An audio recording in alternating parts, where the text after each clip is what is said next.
Welcome to Washington East to West Sports. This is episode 89. I am Matt Beatty, joined alongside, as usual, by Sean Beatty and Kevin Ardall. If you want to get involved in the show, go ahead and tweet us. I'm at Beatty_Matt. Sean's Sean_Beatty. Kevin's at C2Believe, SEA2Believe on Twitter.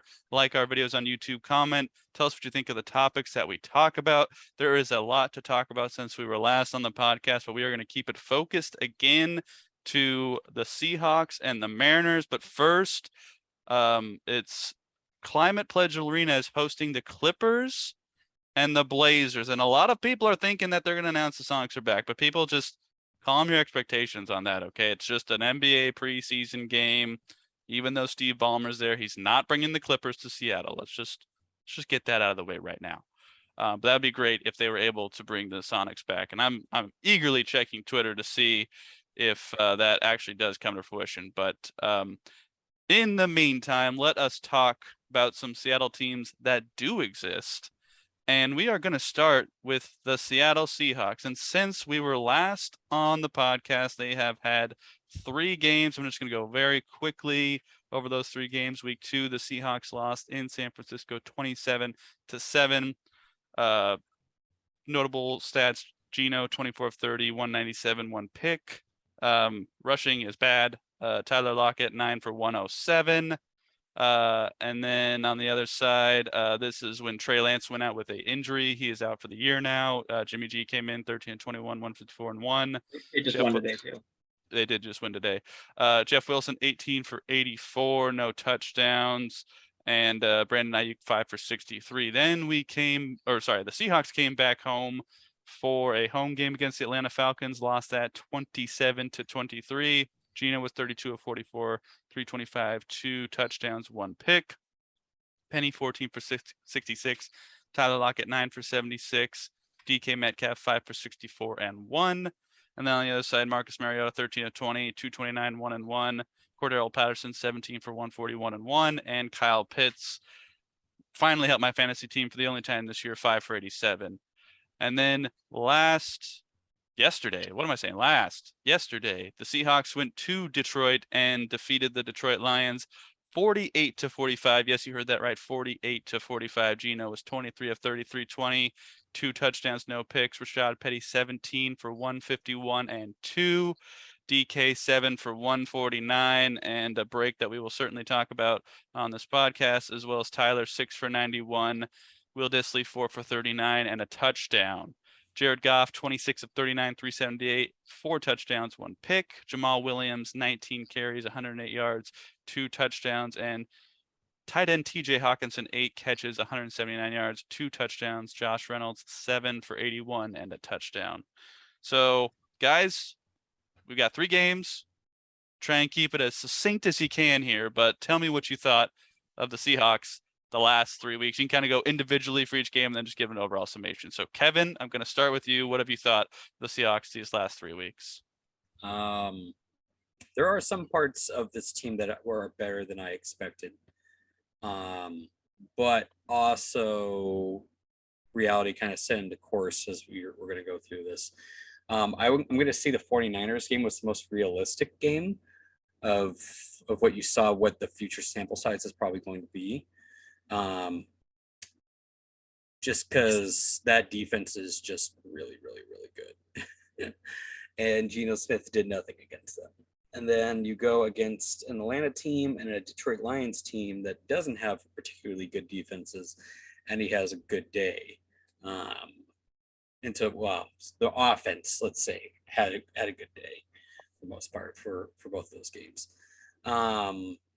I think the hype for Geno right now, and I get it, it's football. I see all the trolls out there like hyping him up, putting him over Russell, all that jazz, which is fine. You should want to support your quarterback, and I support Geno, and I'm glad that he's playing somewhat to the degree, and we'll get further into that as we go on, of what we should want him to be at. He definitely has been very accurate when he's on. The way he can fit a ball is very surprising, though. The miraculous stuff that you need out of him that you got out of Russell Wilson is just not going to be there. consistently. And that's kind of what we knew kind of going into the season. So am I surprised by the offense being as good as they are at the moment? Yeah, yes and no, but I mean, you still have a lot of really good weapons and pieces around there. The offensive line has been actually probably the biggest surprise. They've been playing very well with two rookie, tackles, especially last week. They gave up no sacks, which was good. They almost did, but Geno, of course, ran out. So that's a good thing to see for future purposes on that end. The defense, however, has been pretty atrocious, especially yesterday. My God, the secondary got the living crap kicked out of them by Jared Goff with their top three weapons out. It's not the best. You can't let Marcus Mariota look like a good quarterback against you either, and you guys did. I get the San Francisco game. You're preparing for Trey Lance, and then you got Jimmy G. Even though you should be more familiar with Jimmy G, but you have a lot of young pieces on the defense that have not seen Jimmy G, so that's a little bit more excusable. I expect to see a better performance next time around against him. But this defense that has been blamed on so many people, Ken Norton, all the, it's Pete's defense, as we've literally yelled at into the abyss for over the last 2 years on this podcast. And it is a complete, yes, you have a lot of young guys, so they're going to have to make their mistakes in order to get better, because that's how you get better. I don't expect people to be crazy, ridiculously good in the first, half the season. It rarely happens, even for most first round picks.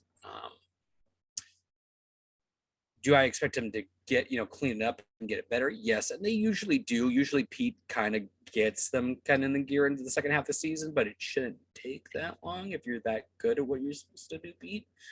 So we'll see. But right now, the jury's out that Pete's defense kind of sucks, but you can't let if you're going to let a bad quarterback like Jared Goff and bad quarterbacks like Marcus Mariota just carve you up, what are you going to do when you go against Aaron Rodgers or Patrick Mahomes or, Justin Herbert, the top tier escalated quarterbacks? We got lucky against Russell Wilson, who that offense has just not found its strides yet, to be honest, with a rookie head coach who I think is probably wasn't prepared for the position most likely, but just got it because of Green Bay and Aaron Rodgers. So our record shouldn't be what it is, in my opinion, and I think Sean will probably go a little bit more into that. Like I said, all in all, to sum it up, offensive aspect was a little bit better than what I expected. Our output, balanced game, especially the balancing. I thought it was just going to be like pound the ball, pound the ball, pound the ball, pound the ball, deep ball, pound the ball, pound the ball. And it hasn't. Pete has actually, in Shane Waldron, have kind of taken what the defensive has given him. There have been some drives, and especially in the Atlanta and the Detroit game, where they didn't take what they gave them on some of the drives when it was clear. Like there was one drive where they pounded the ball on first and second down when there was like 8-9 in the box. And I'm like, what are you doing? Like there's literally like 8-9 players in the box, and you're just like, we're going to pound it. I'm like, that doesn't seem correct, but getting crazy luck drop plays multiple times in a game is kind of crazy too. Penalties have been a course. I will say I watched the condensed version, so I didn't get to see the whole thing, but the whole Detroit's first touchdown I thought was a pick play. It looked like a pick play to me, so I don't even know how that was ruled a touchdown. But all in all, offensive has looked better. Defense looks worse than what I expected. I didn't expect this defense to be very good, but it's been a lot worse than what I've expected too. Reds, it's like they only kind of show up in the red zone, which I guess it's the best point when it matters. But at the same time, too, it takes away from your offense. If you can't get people 3 and out, that takes less time for your offense to go down and score more points. Like all these people are like, oh, the yards and stuff don't matter if we stop them in, if we stop them in the end zone. And it's like, to a certain degree, that is true, but at the same time, too, there's only a certain amount of time allotted in the game, and you're taking that away from your offense. Where if your defense can get the 3 and outs, you're putting the ball back in the offensive hands. So, all in all, I'll say it's a pretty good start for a really crappy first half of the schedule, and we're buckle up, kiddos, because we got some better teams coming down the road, and we'll see how this team fares against them. So,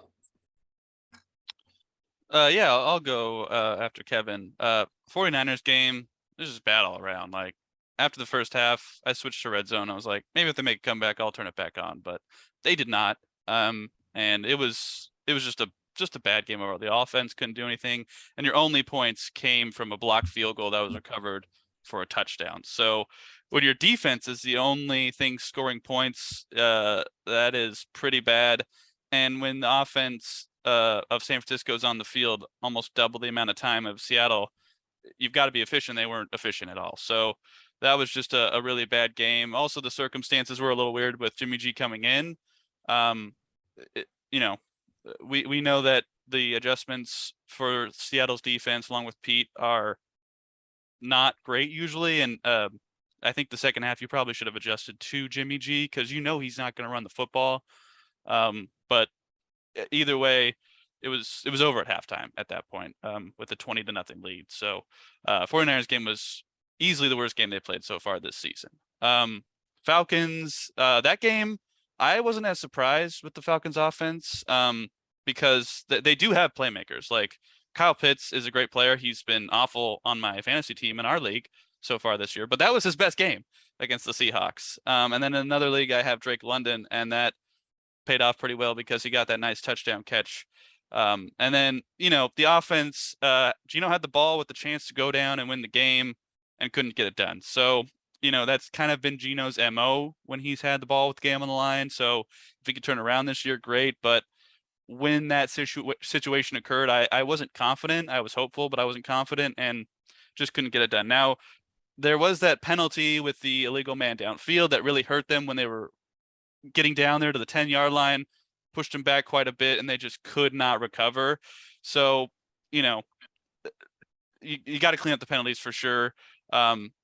If that play would have held, might it have been different? Sure. But and now looking back on it, like you just got to play better overall to not put yourself in that situation entirely. And then in terms of the game yesterday, I have Jared Goff in 2 leagues, and the Seahawks defense has shown nothing to, like, any time you have players in fantasy football that are playing against the Seahawks, play all of them. Because same with the Lions too. Apparently. I played Jamal Williams and Jared Goff, and I crushed this week. So, Matthew, time out really quick. I saw the winner of the daily fantasy league had 6 offensive players from that game in his starting lineup and won the $1 million just because he's like, no one's going to cover anybody. And he won because he played the Seahawks and Lions offensive players. Now I will say fantasy football wise, I also have Geno in the league. I have Jared Goff and Jamal Williams. And I got a trade inquiry last night about Geno because the guy has Josh Allen, but on his bench are Baker Mayfield, Ryan Tannehill, and Matt Ryan. And Geno has played pretty solidly so far this season. He's the 9th best fantasy quarterback. I know he's one of the most efficient quarterbacks so far. What did he offer you? He said, who do you want? And I looked at his team. I didn't want anyone. So I didn't give him. Because you really should be taking that deal. Yeah. You should be shopping Geno.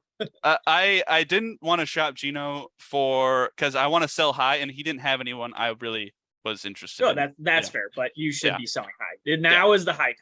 And the Lions have their bye week in week 6. So after Jared has his bye week, that's probably when I'll be more likely to trade Jared. But aside from fantasy, like Kevin said, the defense yesterday was absolutely awful. Like, now granted, you score 48 points, you're probably going to win most games. But if you're Detroit, you score 45 points, you're probably going to win most games. So, you can't expect the offense to score 48 points every game. and you can't give up 45 points. And the Seahawks defense has just not been great. I don't know what their points per game average. I know it's 16, 27, 27, and 45 for somebody do the math, but it's not great and it needs to be cleaned up. And they said they were changing the scheme and it doesn't really look that much different. Like they are running a 3-4, but it really doesn't look any different than the defense of the last 5 years. So losing Jamal in the beginner hurts, and Josh Jones has done what he can. I'm surprised Ryan Neal isn't playing more, and I believe Pete talked about that I think today about getting Ryan Neal more involved. So Josh Jones has played that position and he hasn't been doing great. I would like to see Ryan Neal take that spot next to Quandre personally. Overall, there are some defensive performances I've been pleased with. Like Michael Jackson, I think, has been a bright spot. He had that lone touchdown against San Francisco. He's been playing well overall. The two corners, rookies, Kobe Bryant and Tariq Woolen, I think had, obviously they gave a lot of points, but Tariq did have a pick six, which ultimately was the difference in this game. And then Kobe Bryant had a big forced fumble to get the Seahawks the ball. So there are plays that this defense is making, but overall as a whole, it is not doing what it needs to do to consistently win football games. So they've got to clean that up. I'm sure they know that. I'm sure Quandre Diggs is really getting into the guys. I think that the defensive line has been a little lackluster so far. I think Al Woods and Puna have been pretty solid, but outside of that, you really haven't seen many other names pop up. And that's just because those two are two big guys in the middle who, when you run into them, you're not going to really move much further. So you're going to only get 3 yards when you run into Al Woods. It's just a fact of life. And then on the offensive side, I mean, say what you will about Geno. Geno's been good. There are stretches where he's not as good in second halves or certain stretches, but overall, Geno has been good. You just said half the games he doesn't show up, and you're like, it's fine. He just doesn't show up. But he's good. It's not he's killing us and we're losing games because of him. That's what I thought was going to happen with Geno, and it's not. So if Geno can continue to play game manager, make the right reads, and get the ball to his playmakers, they said they want to get the ball more to DK in the Atlanta game. They did. He scored. He did well last against the Lions yesterday. So keep getting the ball to your playmakers. And also, I do have to share this tweet here because everybody was very worried about DK Metcalf when he's carted off the field. But turns out when you got to go, you got to go. So I know I have been in situations where I would love a cart to take me to the bathroom. So DK, glad you're fine. Glad you got that situation figured out. I hope you washed your hands, but overall worked out pretty well. And then, Tyler Lockett has been getting involved more since that first game where he wasn't super involved. They're using the tight ends a lot. Will Dissly has 3 touchdowns. Colby Parkinson has 1. I think all the tight ends I think have 1 this year. And then Rashad Penny, man, he ran great yesterday. There's just nothing more you can say about that. The dude looked great. Kenneth Walker's trying to get some snaps, but if Penny keeps playing this well, why go away from him? So I like feeding the hot hand because yesterday Detroit couldn't stop anything. So give it to the guys they can't stop and just score 48 points and they'll score 45 and you'll win the game. Now that's not going to be consistent down the road, but you got the win. You're 2-2. You're tied for first in the division. Sean, what have you thought? All right, let's you guys pretty much touched on the 49er game. They clearly showed they were better. They outclassed the Seahawks in basically every way. There's not much to talk about that there. The Falcons and the Seahawks, that was the first game that I thought they were on the same kind of playing field as the other team. The first 2 games they were kind of outclassed, I think. Like Kevin said, they got a little lucky. And Melvin Gordon fumbled again yesterday. Did you see that, Kevin? And he's got 4 fumbles already. Yeah, and Williams tore his ACL, so he's the guy. Most negative EPA per play of any player so far this season, and keeps costing them touchdowns. So Denver, oh god, what is happening? Across the board, it's just a dumpster fire. The Falcons and the Seahawks, they had a chance to win it, but like Matthew said, I don't think Geno, even in his best world, is that guy, which clearly this is the best Geno's going to be. And then yesterday, I mean, I get it. I was very happy we won, but I couldn't completely enjoy it because it was 45 points to the Detroit Lions JV squad. They suited up 3 receivers yesterday. 3. They didn't have a 4-3. They couldn't run 4 receiver sets. They didn't have a starting running back. They had 2 backup linemen. They had 3 defensive players out. And we barely squeaked it out against Detroit. Like, it took 2 miracle 3rd and long draw plays, which Pete, I know Penny turned them into plays. Those are not repeatable. You can't repeat that. You can't do that. You cannot rely on kickers missing extra points and 3rd and 15 against the Detroit Lions. You're not going to play Detroit Lions defense every time. You burned your Detroit Lions defense this week. You're not going to play a defense like that again. So maybe in practice you'll play a defense like that, but that's it. Like they turned 2 3rd and long draws into 20+ yard touchdowns. And I get Penny made a play, but at the end of the day, if the defense wants to stop that play, they're going to stop that. Like Detroit's undisciplined and just bad at football, and some of those guys are going to be playing football in 6 weeks in the NFL. Like it's just it was just. I wanted Pete at the time, like this 3rd and 15 or 3rd and 5. You're in the 4th, you're up by 1 score, it's close. Give it to Geno. I mean, I don't want to start the rumor that Pete doesn't trust Geno, but are we at that point yet? Because like, what are you doing? That's the time you give it to your quarterback. It's in the 4th quarter. You need a 1st down. Give it to the quarterback. Like, stop running draws. Like, stop giving up essentially and hoping it hits. And for the first time in, like, I think someone tweeted, the first time in 11 years it hit finally. But like, that doesn't mean just do it again. Like, it's just, it was just, I was like, Geno's playing so well. So let him keep playing well. If you trust him, like, stop with this play calling. Like, let him go. Cause you're letting him cook more than you let Russell cook. So please just let him keep doing the thing that's happening. And Matthew, can hold on. Can you share my screen? Can you allow me to share screen? Oh yeah. Okay, I'm going to show you a graph, everybody. Now, everybody is taking victory laps for Geno. We knew it all along. I'm just going to tell you it's week 4. So when you look at this graph, please understand it is very early because you're going to understand this graph.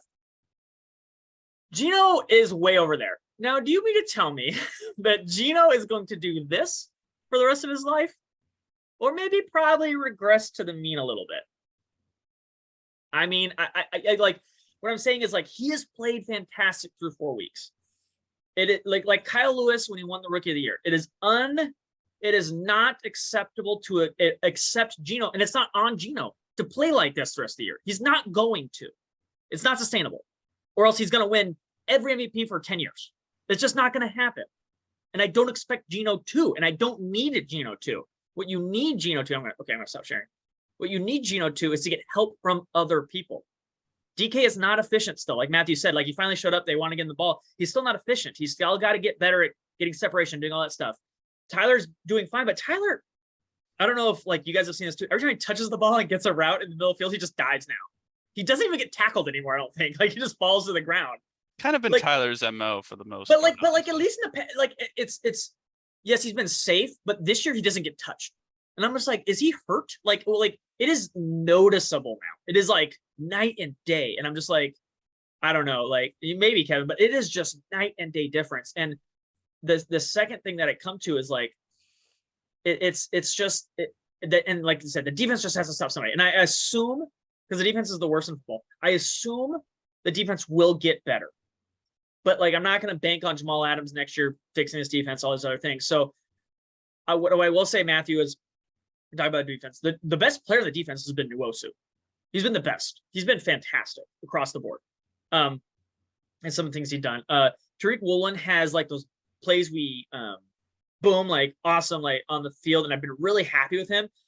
Play in and play out, though, he's a little bit sloppier, but that's fine. He's a rookie. Like, totally acceptable the way he's been playing. Like, honestly, he's been even better than I thought he would be, but he's still getting kind of beat up, and his efficiency and his grading and all that kind of stuff is like, he's about middle of the pack in corners for the year, which as a 5th round rookie, totally awesome. Like, totally will take that all day. They do roster 4 people in the bottom 3 at their position. Taylor, Barton, Jones, and Kobe Bryant, getting absolutely torched, all three of them. It's just, I don't know what is happening back there, that like you're making Mariota, who's just terrible, second in the league in turnovers. And by the way, that was the only reason that like we said, Geno had a chance to win the game was because the Falcons just forgot how handoffs work. Like again, like the Falcons, like the Broncos, try to give you the game. They try to hand it to you like the Broncos did. Like they're like, here's the ball on our side of your side of the field here, because we don't know how handoffs work. Again, you can't bank on those because no Seahawk caused that. And again, I can't help but notice, but there's been a lot of goal line plays and no one's fumbled it. I mean, if it was a skill, it'd happen again, but it hasn't. So I'm just like, when we get the advantages, like we got against Denver Broncos, we didn't really take advantage of them. The Broncos just kept shooting themselves in the foot.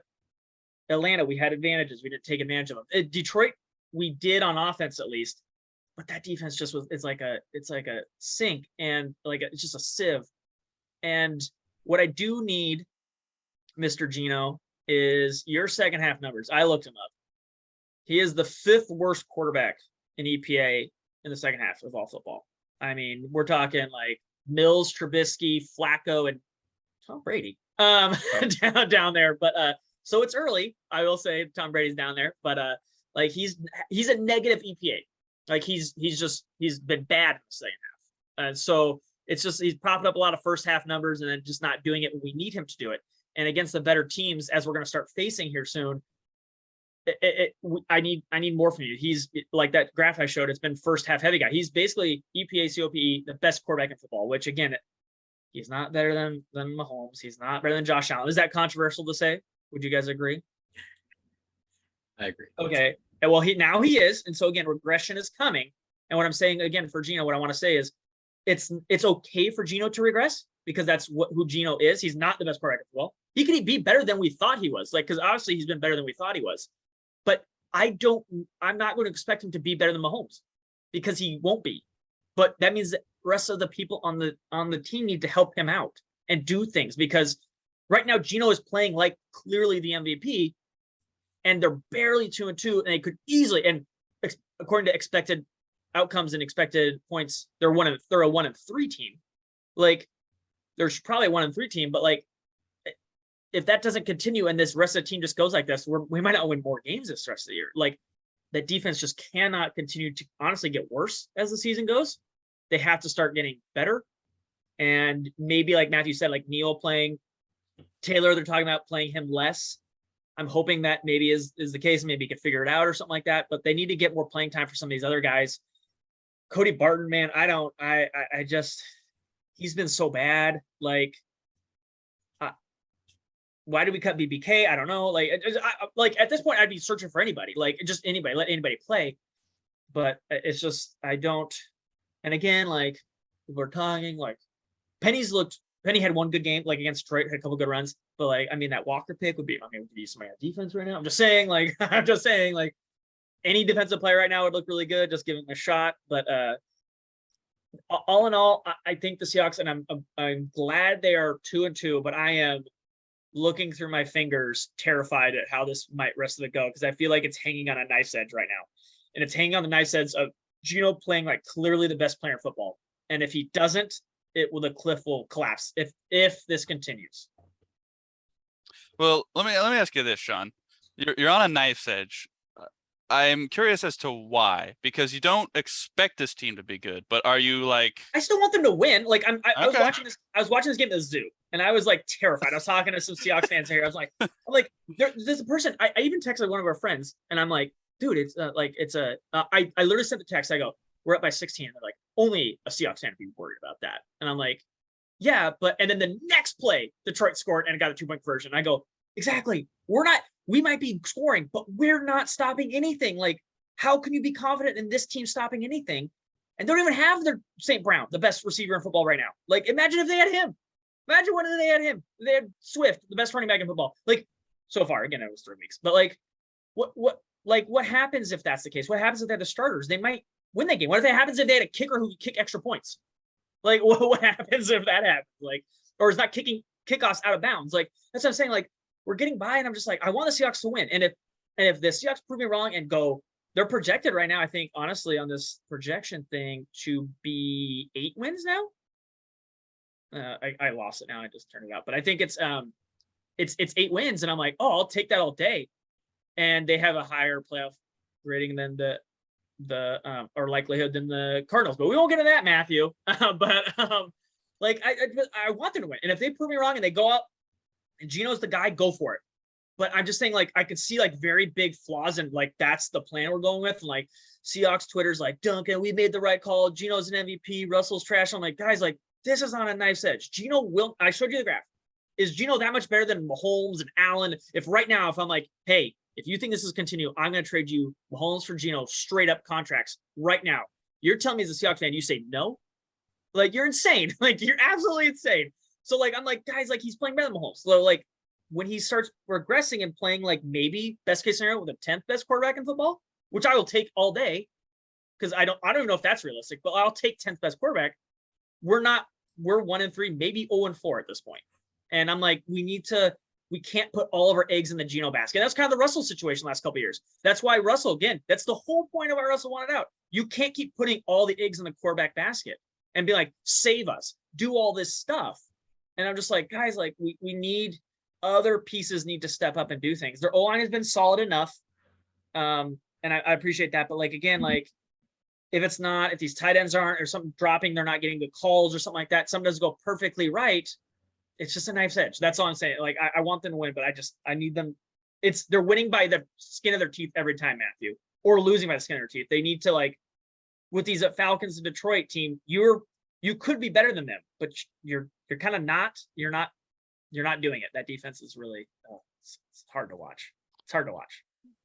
What's the football equivalent of fun differential? What's the football equivalent of that? I'm not having fun. I'm gonna have a heart attack every time. Like, Matthew, we squeaked out a game against the Detroit Lions last year with broken, terrible Russell. We beat them by 30. Like just last year in the second last week. What happened? What happened? I think you care more about the journey than the result. Like, I don't care if it's by 30 or by 3. A win is a win. I understand that you need to improve, but I don't care as long as it's a win. Predictive. But you can't bank on what they happen on Sunday to win the next game. That's not. I didn't say that. But and that's what I want. I care want them, about the win. That is what I do. But I want them to take away things. I'm like, okay, like they did this, and that's bankable, and you could do that. I'm like, this is like we're just throwing dice at a wall. We're like, I hope we get a 7. And 2 times they got a 7. I'm like, okay, awesome. But can we not just throw dice and just maybe be better than the other team? Like, and this is the first game. Their expected points were better. So they were the first time all year they were the better team. And I'm like, congrats, like, awesome. Can we just do that? Like, I mean, we played the Falcons, for crying out loud. We lost at home. Like, that's not okay. They're probably the worst team in the NFC. Like, what are we doing? Like, you should have beat the Falcons. Like, I just want, Matthew, what I'm saying is, like, just don't get to the point where we're throwing dice and hoping for a 7. Yeah, no, I understand that. I think, I mean, it's clear. You worry more about all the middle pieces, whereas, yes, I do understand that is not sustainable, but I want to win. I don't care how it happens. I want to win, and a win is a win. I want to win. I understand that, and I want to win next week. And you can't play like that and win. So show me you can do it. They just did it. No, they didn't. They played a They just won. TV and almost lost. They just tried their won. hardest to lose. But that's what I'm saying. Like, you can't play like that. You have to play better. And we've been saying that for weeks and weeks and weeks. Like I said against 49ers, like, you have, like when I said Denver, I was like, you had to play better. You had to play better. They didn't. I'm like, fuck. Sorry. Bleep it. I was like, you had to play better. You had to play better. They didn't. I'm like, they lost. Dang it. Like, you had to play better. They didn't. They somehow won, but and you're like, I'm awesome. I'm like, okay. And I'm like, okay, that's fine for me, but that's all it is. I'm like, I take the win and it's fine, but you didn't do what I wanted you to do for 3 weeks now. And you're just like, not you, I'm just saying like the Seahawks, like, you're just like the same as you were week 1. And I'm like, guys, that's not, we're going to need a bounce or 2 or some luck to pull these things out. And like at a certain point, like, especially those are early. We had a really easy schedule early. Like, we had a rough Broncos with their offense. I thought they were going to get better at this point. They are clearly not. But like, the 49ers might have been tough. But these other 2 wins should have been like cakewalks if we weren't the worst team in the NFC, and they were not. And I'm like, guys, like, that's worrisome for me. Like, because like these close games matter. Run differential matters because the Mariners kind of like that's why I ran into it. But like I was just like this is what it's the hard part of this. Like, just show they play the Saints right next. Who do they play after that? Does anyone know? Here, I'll bring it up. Oh, I guess I can pull it up here. I think it's either the Rams or the Cardinals. It's They're the Cardinals, home against the Cardinals, at the Chargers, home against the Giants. Like it's like they're going 0-3 if they play like they did the Sunday. Now that's not saying they will, but I'm just saying like the odds are they will because that's how they've been playing so far. That's all I want. I just want them to show me that they're making improvements. And this defense is like, has it been getting worse each week? Like arguably. I think you could say and that. So that's what I'm saying. Like I'll take it, but that's what I'm saying. Like I enjoyed it, but I couldn't really enjoy it fully because I'm like, what are we gonna do for the next 14 weeks, 13 weeks? I'm like, all I could think of was like, what is this gonna look like for 13 weeks when we play like the Chargers, the Chiefs, the Rams, the 49ers again? Like, what are we gonna do? And so I'm like, all I could think of that in my head was like, oh my gosh, we're just gonna get embarrassed, like against the 49ers. Same thing. I'm glad we got 2 wins, but like, 45 points to the Detroit Lions. All right. Well, let's talk about that game next week. The Seahawks are at the Saints, 10 a.m. Sunday on Fox. The Saints are currently sitting at 1-3. They are coming off of a loss in London against the Vikings. Currently have lost 3 straight after winning the opening game, 27-26. The double doink. Yeah, the 27-26 win against Falcons in week 1. So let's make some predictions here. Do I have any volunteers? I'll go first. I'll go first. Okay, go ahead. I think the Seahawks win. I said all that.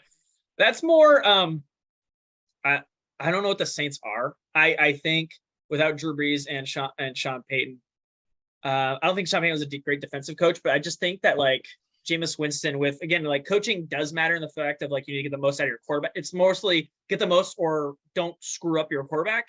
And I just don't think Allen is the guy to get the most out of Winston. I think Winston clearly looked better with Sean Payton in charge. He was a much better quarterback last year in a smaller sample size with Sean Payton than he is with Allen. And I just don't. This defense has shown, hasn't really found its footing yet. But I just think that right now, despite how bad this defense is, I hope this isn't a get-right game for that offense. But for all it knows, it could be. I think we're a better team, but I think we win by 3. 27-24. Yeah, I'm gonna agree with you on that one. The Saints just aren't just, kind of like you said, Sean. I don't really know. I thought they would be good this year. They are just not. They had to climb out of a 14-point hole against the Falcons to even win that game. Jameis is dealing with broken ribs, so it's unlikely he will play, it seems like. And even if he does, hit him in the ribs. And sorry, Jameis, but if you're playing with bad ribs, you're going to be exploited. It's the NFL. I'm sorry. That's just the way it works. But that being said, even with Andy Dalton out there, I don't see them winning this game. The only thing I can see is if Alvin Kamara is healthy, the Seahawks cannot stop the run for their life. And if they just give the ball, pass either, Matthew. You can't do either thing. Then I think if Alvin Kamara plays, they have a much better shot. But even with all their injury questions, I still think the Seahawks will squeak this one out. I'm gonna, they don't really have low-scoring games that they win by. I'm still gonna do it though. 20-17. It's one of those where the Saints have a top 10 defense and a really bad offense, and it's on when the Seahawks are on offense, I want to watch this game because it's a good offense versus a good defense. And the other side is just gonna be watching high school JV teams go at it. Something's gonna have to happen. An offense is maybe gonna score, a defense maybe luck into something because it's just gonna be trash. Well, you've never seen a high school JV team play, but that's neither here nor there. Kevin, what do you think? I have seen a high school JV team play. The Detroit Lions threw one out there and then put up 45. Yeah, we definitely, coming into the year, I thought the Saints defense was going to be a little bit better than it was. I think it's had some struggles because it's had to carry an offense that hasn't been productive. I mean, with broken ribs, I don't expect Jameis to be what Jameis was in past years. And as Sean mentioned, it does happen to do with coaching as well. If you throw Andy Dalton out there, I think it's also bad just because I know Andy Dalton's veteran enough.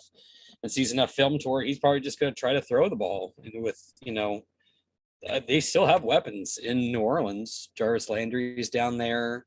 That Mike guy. Whatever his name is. Hurt. Kamara. I mean, they, like I said, they have weapons. So I think it could be a high scoring. I don't think it's going to be Detroit high scoring game, but I'm going to say, just because the Saints defense is a little bit better, I'm actually going to say Saints win 30-27. All right. Let's go down the rest of the NFC West real quick. San Francisco at Carolina. I am taking the Niners. I think that's a full sweep there. Want some head odds, maybe? Oh, Okay. yeah. Niners. Okay. Dallas at Rams. That one is very interesting. I tend to think Rams, but Cooper Rush has actually been playing pretty solidly in replacement of Dak. Now, maybe his competition hasn't been that great, but I actually am going to take Dallas in this game. And what are you guys thinking, Sean? I say the Rams. It's just, I say the Rams. I don't want to overthink it. I just think that Dallas has been a nice story so far, but Rush against that defense is just no. It's not on the cards. Kevin? I think Stafford is clearly hurt though. Like watching him play on the just now, his shoulder. I mean, we knew it coming into the season was hurt, and he's pretty hurt. I'm not gonna lie. It looks rough out there for him, but I think he's gonna have enough to get it done. I already hate my Super Bowl pick. I think it's going to be not a real high scoring game. And I think, because I mean, Dallas does have a pretty solid defense, but with more weapons on the Rams side, I think it's probably going to be like a 2017 game, like by 3 for the Rams. So. And then Philly at Arizona. I have no reason to go away from Philly at this point. I have Jalen Hurts in my dynasty, and Kyler is I thought they were right in now. the division. I mean, they are. It's only 4 games in, Kevin. There's plenty of time. And wait till Nuke comes back, baby. Well, are they going to be in it? They will. Just wait. But Philly, true. The leader in the NFC West is 2-2 now. So yeah. So, but I'm gonna take Philly in this one. Yeah, Philly probably by 10. Sean? Yeah, I think Philly, again, I think I've said this, Philly is probably the best team overall, talent-wise in football. It's just how far is their quarterback going to take them? With that said, I think their quarterback doesn't really allow them to blow teams out that are decent. So I think it's, Philly by 6. All right. Well, let us know what you think of the Seahawks Saints, what they've been so far, and your predictions for this Sunday. Go and tweet us. I'm at Banner Matt. Sean Scorbelli. Kev is at C2Believe, SEA2Believe on Twitter. Go ahead and like our videos, dislike our videos. Tell us what you think in the comments on YouTube. Let's move on to the sweetest story you're going to hear about this year. Yes, people, the Seattle Mariners. Oh, no. The Seattle Mariners. Thank you. The Seattle Mariners are going to the postseason. I don't have time to recap for both of you. all the games since we've been off the air. We've been off since the 18th. I'm just going to sum it up as they've played well enough to make the postseason. So that is how I will label that one. I do want to mention a couple things. I'm going to go ahead and start here. So I have been able to watch some games on Root. Finally, maybe Root figured something out, or maybe my no, they figured it out. Mine works too now. Okay. Yeah, I don't know what they did, but it did not work for like 2 weeks. It was terrible. Well, I since the first game I was able to watch was the September 24th in Kansas City, and I turned it on as I was cooking on Saturday, and that was in the 9th inning when Cal Raleigh was up, and he hit that 2-out double off the wall and scored the winning run. And that was cool. And I was like, oh, well, I guess Root's back now. So that's sweet. And then I've been kind of watching games here and there. And then on Friday, Lauren and I were playing a board game. And I'm like, oh, yeah, the Mariners are on. I'm going to turn them on. And it was the 9th. And Cal Raleigh was up. And I'm like, well, I have good luck with this now, don't I? And the count went to 3-2. And I'm just thinking I thought that it was going to be a walk-off, but I didn't believe it until it truly happened. And I mean, the emotions were running through me very highly. I mean, as I said, I was playing a board game on the Switch with my girlfriend, and I am trying not to cry over sports so she won't make fun of me, but it didn't really work that well. Manly to cry over sports. I think so too. And so I'm just like texting all the people, all the Mariners fans. I've seen Sean on Twitter like blow up Twitter as everybody did at that time. Why didn't you text me? Because you're on Twitter. I knew what you thought. I liked your tweets, or some of them. But you know, it's just so nice to see this team just, like I mentioned all season, having fun, winning games, and that was just the perfect way to go to the postseason. I don't know if you guys have heard all the calls from all the announcers. You know, they play it back a lot over the last weekend, and we'll get a live report from Sean here in a little bit. But I didn't even know, I didn't have any like words to describe how I was feeling at that moment. I wanted to go on the roof of my apartment complex and just scream, but I saved that for the car the next day. So it's just such like again, I'm at a loss for words. It's just a great feeling to know that they are playing meaningful games in October. And you know, obviously I don't want it to end here, but the fact that the longest drought in professional sports is over. I know you guys, when we've talked on this podcast, don't care about that. I do, and it's just great to not have to worry about that anymore. So take that, Sacramento Kings. You're the worst team in sports franchise right now. So well, what is it? I think it's 12. I think it's 12. Okay. Because I know a couple the Phillies were at 11 and they just broke that. So well, no, there's the Detroit Lions.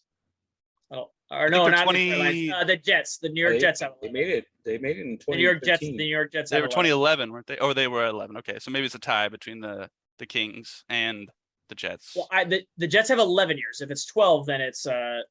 Then I think it is the Kings. I think it's the Kings then. But you know, Sean was at the game on Saturday. I wasn't really able to watch it, but I'll tell you all about that. And they are playing a 4-game series against Detroit. They're still jockeying for position. We'll get into that a little bit. But Sean, what did you think? Give us a report from that game on Saturday.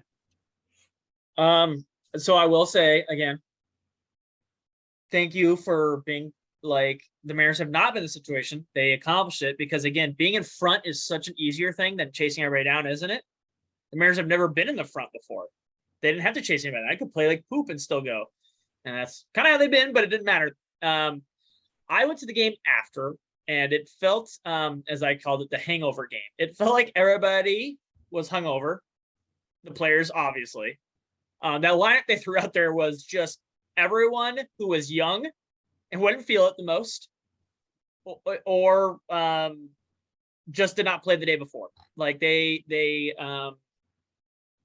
was a interesting lineup, and they won. So who knows about baseball? They played all their starters the next day and lost. So it's just how baseball goes. But no, it was a atmosphere. I fought. So I fought everybody. It says postseason right here. Boom. I also got a couple T-shirts that my wife had to fight and yell at ladies for over. Because we went in the team store before the game, and they had this sweatshirt and some other stuff and a hat. I did not get a hat. I got a different hat, but I got the sweatshirt, and I was texted that somebody else in the household or somebody else in the family wanted a sweatshirt. So I went back, and they only like 2 boxes of sweatshirts. So sorry, Matthew, unless you wanted a quad XL, that was the only sweatshirt they had left. It'll shrink. They also had a kid size medium shirt if you could have squeezed in an Allen. Could try. Okay. So those you could, if you needed like a sports bra or something, that could have worked for you.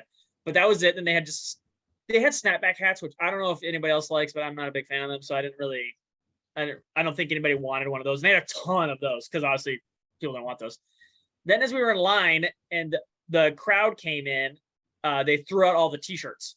They just threw them on these tables and just like people like picnic tables, and people went at them.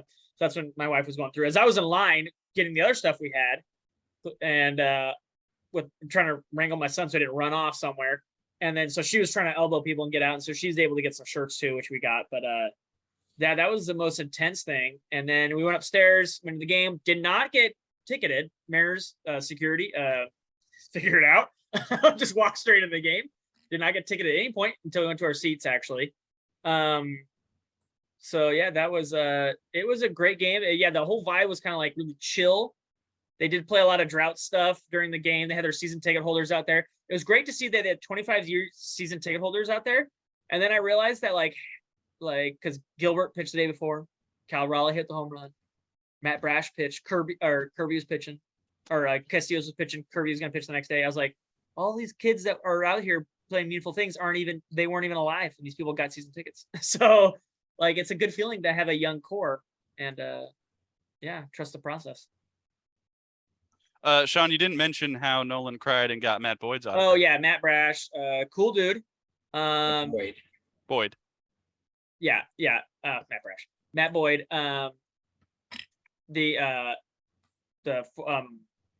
We got on there, we got down there. He's on my shoulders.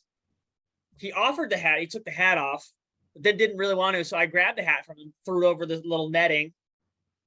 Then Nolan started crying. And then we got the autograph. He promised Nolan he would give the hat back. And we got the hat back, and then Nolan didn't want me through it. So, because Matt Boyd apparently ruined it with his autograph. But thank you. He promised. Matt Boyd was really cool. It was really nice.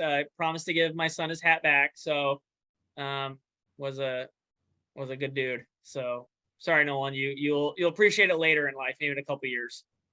Seattle's own, and we should sign Matt Boyd next year. That's not even a because he signed my hat. That's just because like we would probably get him for cheap because he'll probably sign with Seattle, honestly. And he's pretty good. Like honestly, he's a pretty decent pitcher. So lefty too. So I would appreciate that. We should do that. Kevin? He's a cheap deal, good player. So yeah. Play up until the Friday was definitely hard to watch with the amount of losses that we were taking. But we did enough to get in, so that's kind of all that matters. Pitching for the most part was pretty solid. And it's pretty much been all season. It was just kind of bats.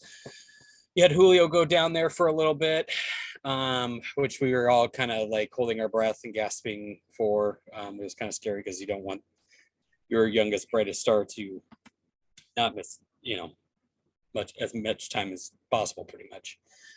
But overall, yeah, it was fun to see. I had family over when we were doing Mario Party, and then I was like checking my phone like literally almost about every 2 minutes, and then I saw the update about so then I was like, we're done with Mario Party, I'm gonna go watch this. Yeah, to see this, and literally was pooping my pants. He got all of it. He got so all beautiful. of it. So beautiful. God, to be in that stadium at that time would probably just everybody's hugging, embracing. I was in Linwood, which is like 30 minutes away. I hope there were fireworks when this happened. They might have been gunshots, but loud noises were happening outside when he hit this. Yeah. So honestly, it just brought a smile to my face. Seeing all the locker room shenanigans, the speeches. Did Julio get carded? That's what I was thinking too. I was like, that's champagne, and I'm like, Julio is not 21, but I'm like, no, he is. Can we also say that Cal Raleigh will never buy another drink in Seattle ever again? I think that's probably fair to say. He could have done whatever he wanted to that night. I'm just gonna leave it at that to keep it PG-13. He's doing shots on top of police cars. He's doing whatever he's doing. Or whomever. Yeah, just anything you wanted to do that night. If he wanted to jump on the back of a dinosaur shooting bottle rockets in the air, like smoking a ciggy, he could have done it going down, one of the main streets in Seattle. Like, seriously. He could have walked into the finest hotel and be like, I want your suite right now for free. And they would have been like, done. Get this man his suite. Like, literally Yeah, that speech and then Matt Boyd's speech was probably the two best ones. And Geno going off, he's like, "You ran it, baby!" Just beautiful to see. Though, like as Scott Service said, we're not done yet. They still have 2 games. God, what is today? Monday? Yeah, 2 games left to go with Detroit. I believe it's sorry, 3. 3. There's a doubleheader tomorrow. 2. There's a doubleheader tomorrow, so 3 games. 2 tomorrow against Detroit, and another one on Wednesday, and then the fun begins. So we'll just enjoy the ride for what we can get. Mariners fans, just don't lose your crap if they do lose. I mean, obviously we want them to win. We're going to root for them to go as far as they can go. And honestly, with this pitching staff, most teams should be scared of them. It's honestly the hitting at this point, like the consistency wise. And Scott Service said today too that the bullpen might be getting lighten the load in the bullpen a little bit, more people on the bench to get more like at depth bats. So that'll be interesting to see what they do there. Just because I think he trusts his bullpen guys that he wants to put in there. They've all been solid. I mean, yeah, they've had some bumps here and there, especially in the last 2 weeks. Seawold's kind of had a little struggle issues. But all in all, pitching's been fantastic. It's just whether the offense can find it. And that's going to be kind of the key going forward. So everybody in the starting rotation. As you say that, Julio hit the double. Yeah. Oh, well, I mean, he's 3 for 4 today. Yeah. What's up? I mean, it's Julio, but it's good. That is a piece that they needed back. Hey, Sean. Did they have the champagne goggles available at the team store? I was just asking for a friend. No, they did not. I would have bought them totally. If they did, I would have. If they had them in like that used games section, like these were used, I would have bought the champagne goggles. Everyone puts the goggles on. Yeah. Geno forgot to put them on at first. Yeah, Geno, that's there you go. God, I should put them on. There you go. Need you Protect to the see, eyeballs. Geno. Protect the eyeballs. I hope this camera person had it too, because that would have been tough. That would have been tough. Yeah. All right. Well, let us talk about the positioning of the Seattle Mariners. So, Sean, I do want to say while you did mention they haven't been in this position before, it's also weird to think that if the playoff format was the same as it was this year as it was last year, they would have been in, which is weird to think about. But that's what I said. That's why I said the whole drought thing was stupid, because like if the same record as last year, they're in, and it's just like it's random variance where it falls every year. Mariners just were not lucky the last so and so years.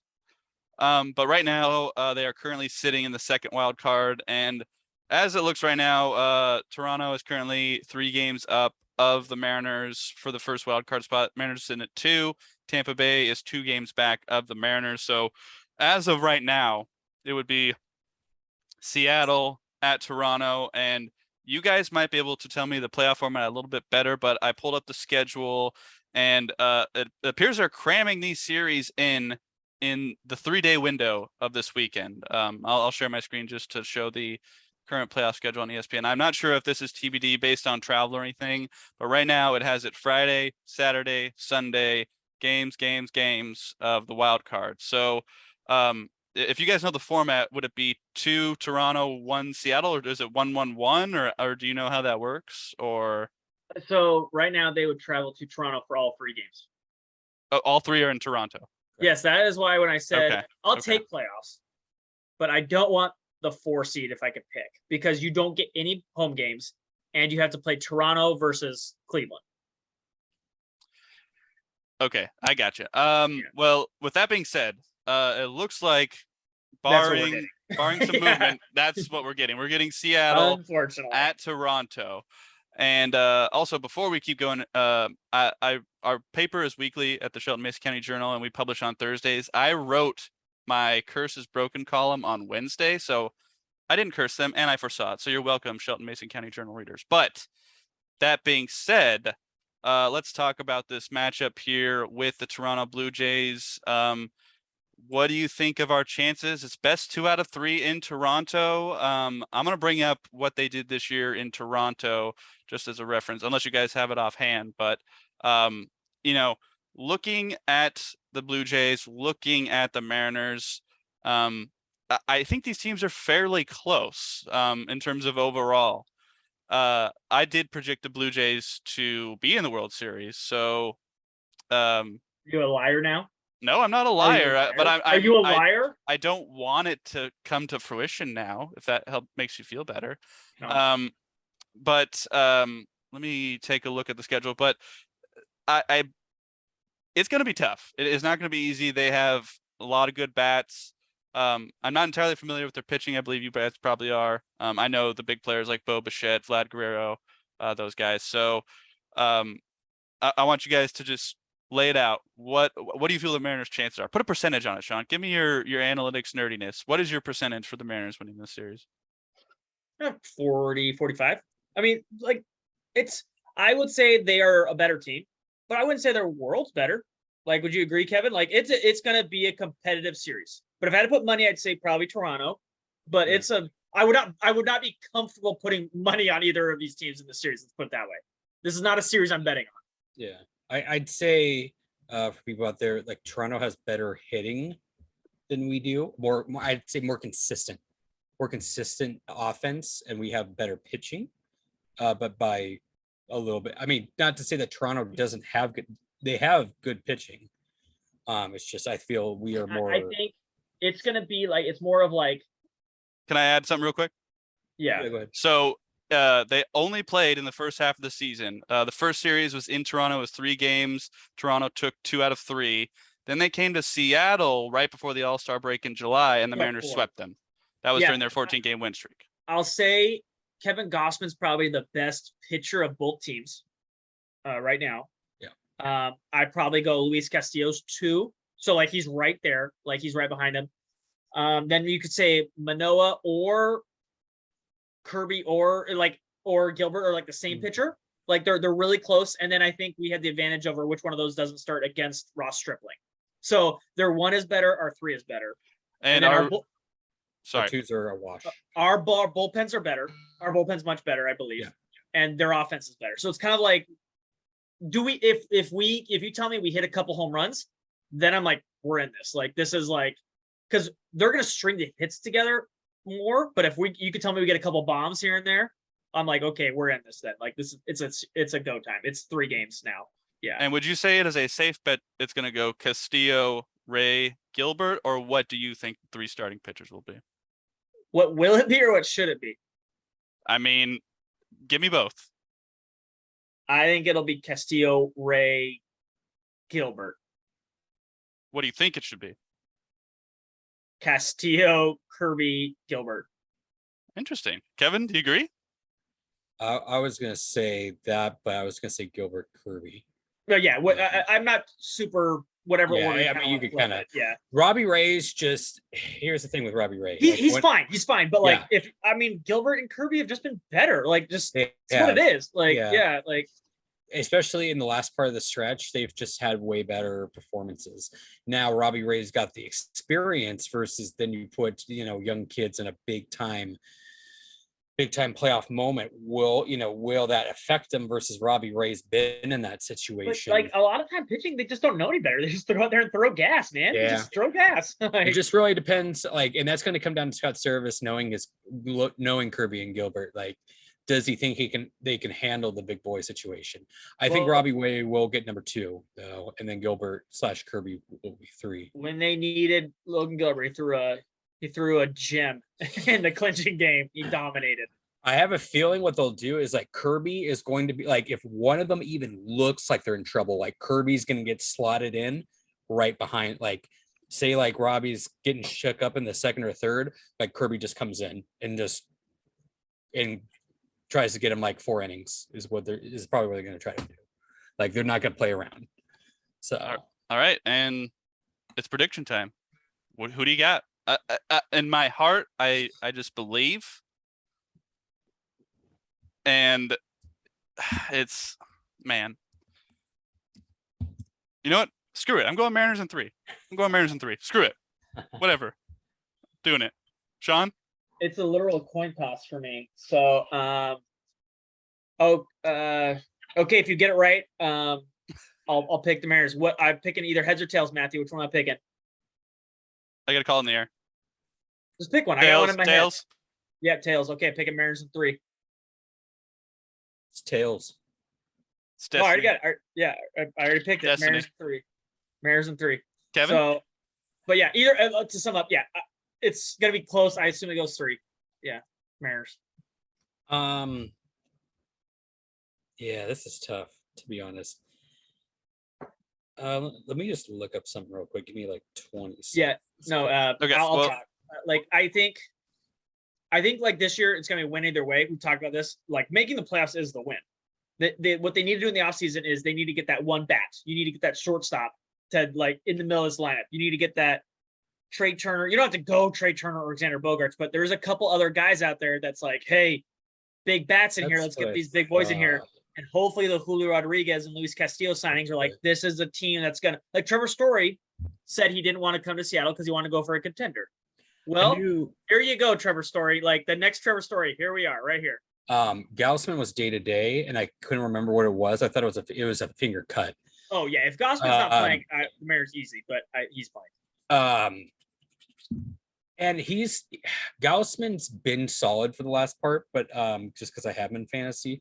But there was a little bit in August where he did struggle for like 2 or 3 starts. Then he kind of got it back, and then was just good. He's still gonna be Gausman. I mean, he's like the number 2 pitcher in WAR in the American League, so like he's really good. Yeah, he's really good. Really good. Yeah, he's really good.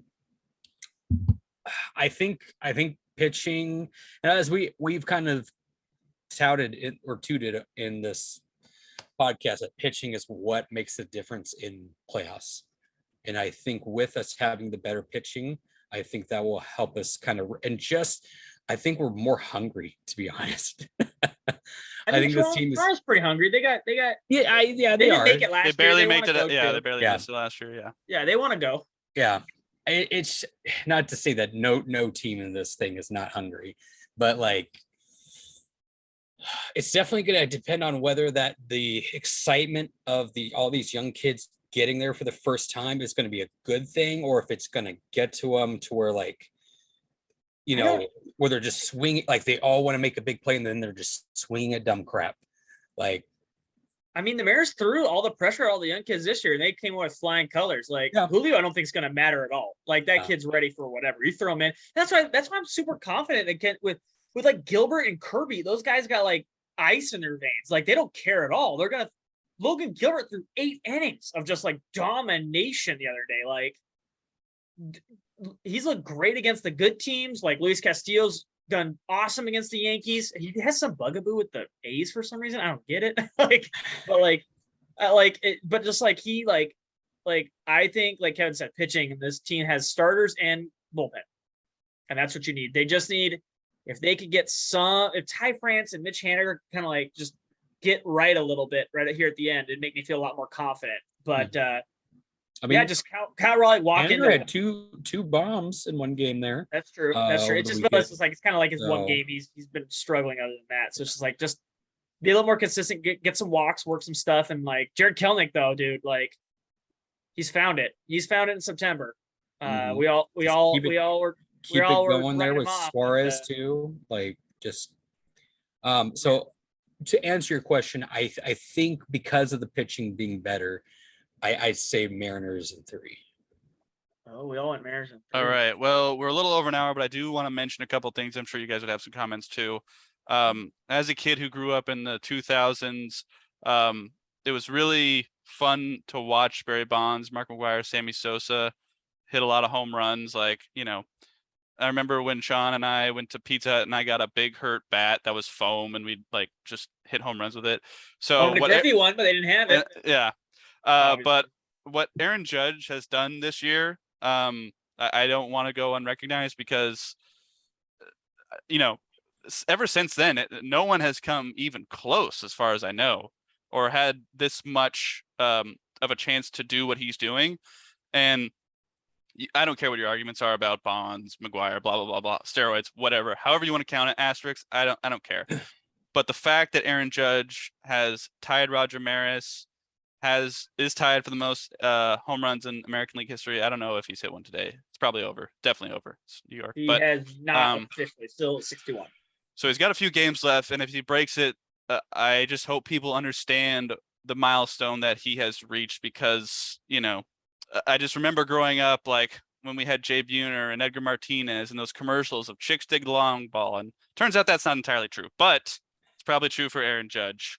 And the Yankees did not pay him, so I expect that man to get a huge bag of money. He's going to probably go back to the Yankees because they're going to write him a blank check.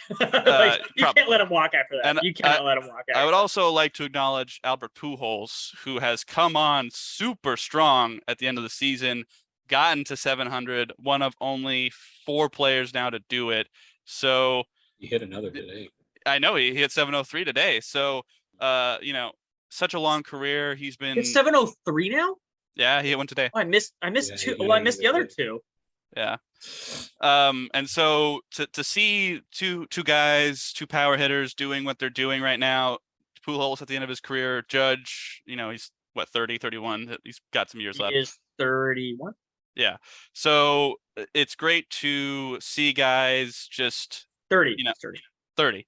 So it's just great to see, the long ball has always been there, but to see it really kind of, I guess, flourish this year with those 2 guys is awesome. I don't know if you guys have any comments. Kevin, you want to know something?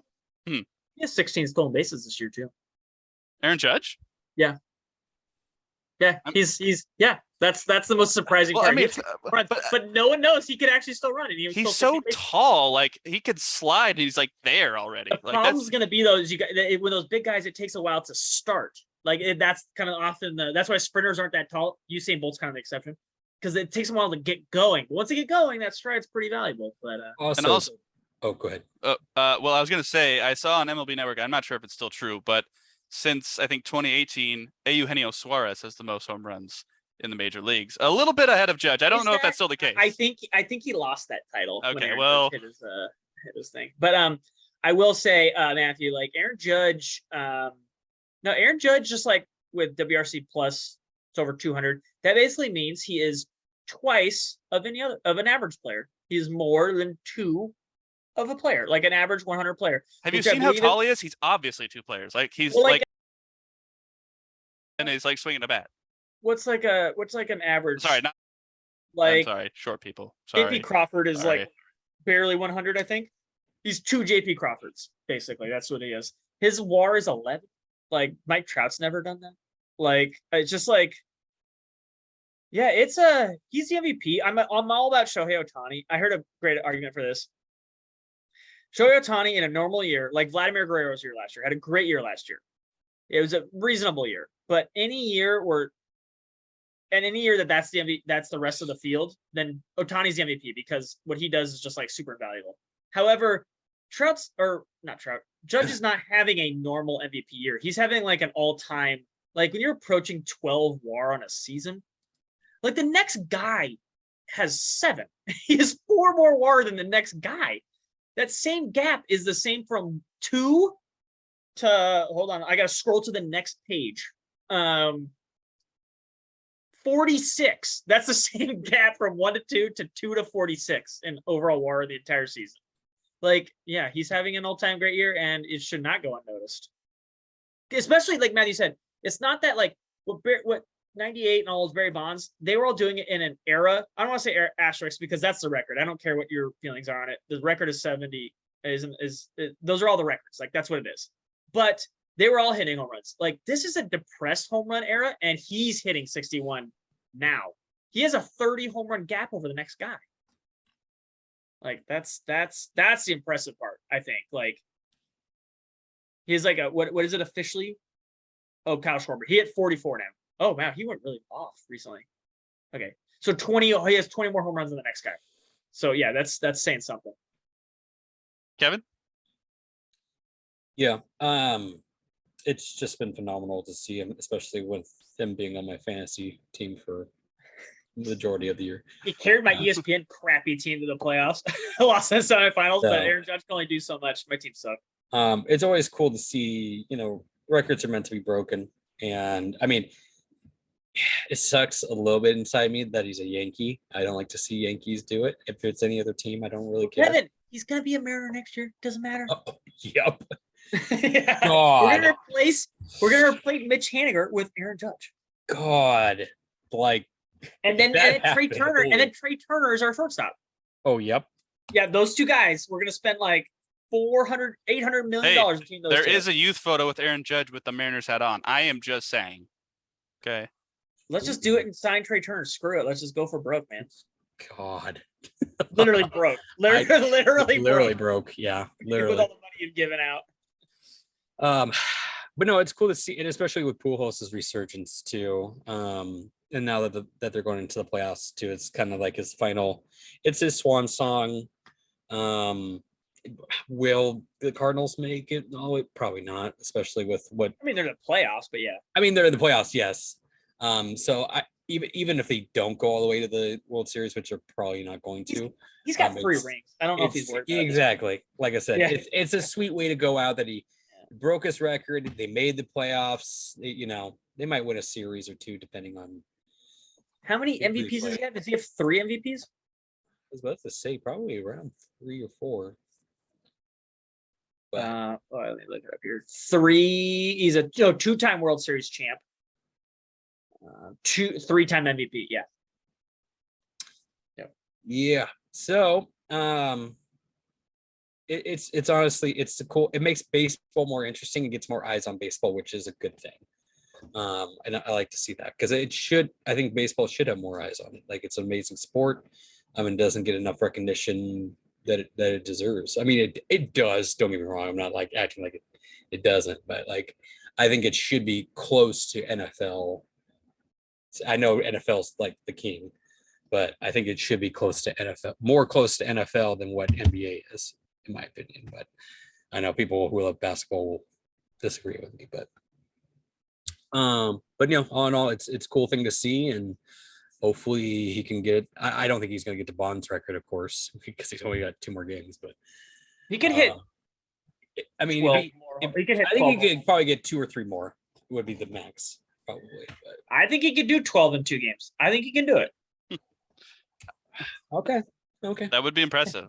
I'm calling it now, Twitter. Then he would be the Here. It wouldn't even be a question who the greatest home run hitter of all time is. It's Aaron Judge. If that is the case.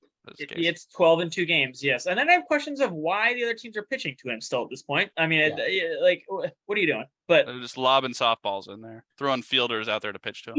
Even they're not, like, look, you've hit 7 home runs in 2 games. Maybe I just walk you this time. Maybe just take a break. Don't let you hit the 8th one, maybe.